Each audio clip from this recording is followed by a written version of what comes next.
Magandang araw mga kabengbeng. Magbabalik po tayo, no? Napansin nyo, meron po tayong 1911 dito, WE 1911. Tapos, high kappa, so WE din.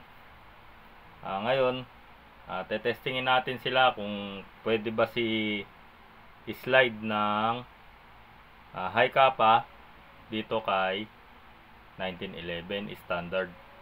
So, ito ay parehong WE, no, mga kabengbeng. So, testingin natin mga kabengbeng para malinawan po yung nagtatanong sa atin na, Sir, pwede ba yung 1911 palitan ng slide ng pang high kappa? So, ngayon, tetestingin natin mga kabengbeng. So, babaklasin natin sila. Tapos, pag-swapin natin yung dalawa. Okay? So, kunin muna natin yung slide ni high kappa. So ito po ay parehong WE, no. So pwede rin yung kay SRC. So na-testing ko na rin naman kay yung slide ni SRC. So ito pong slide na to ay SRC. Ito pong body na to ay itong lower frame ay WE. So ito po, pwede rin po siya dyan. Okay.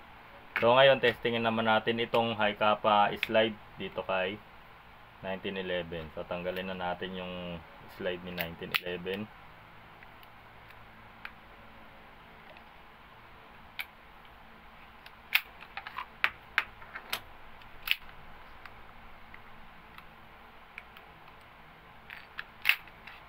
So, ganyan lang naman. Mabilis lang naman magtanggal ng slide ng mga kabengbeng. O, ayan. Lalagay natin dito sa lower frame ni 1911 tong slide ng high kappa, no.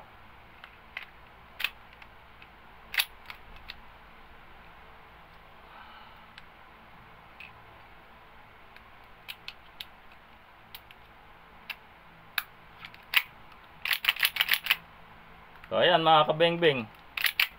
Pumasok, no. Ang tanong, kung puputok ba? Kasi magkaiba sila ng magazine, no. So, ito yung magazine ni high kappa. Ito yung kay 1911. So, testingin natin para malaman natin kung uubra, no.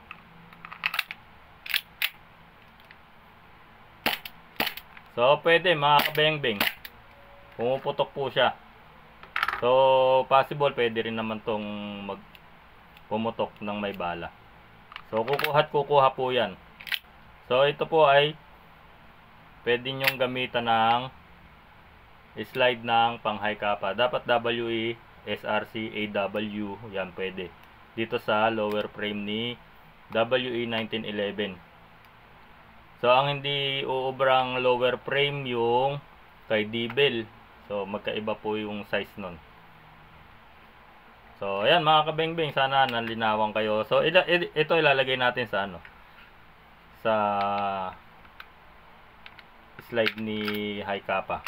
So, ayan, no. Pwede mga kabengbeng.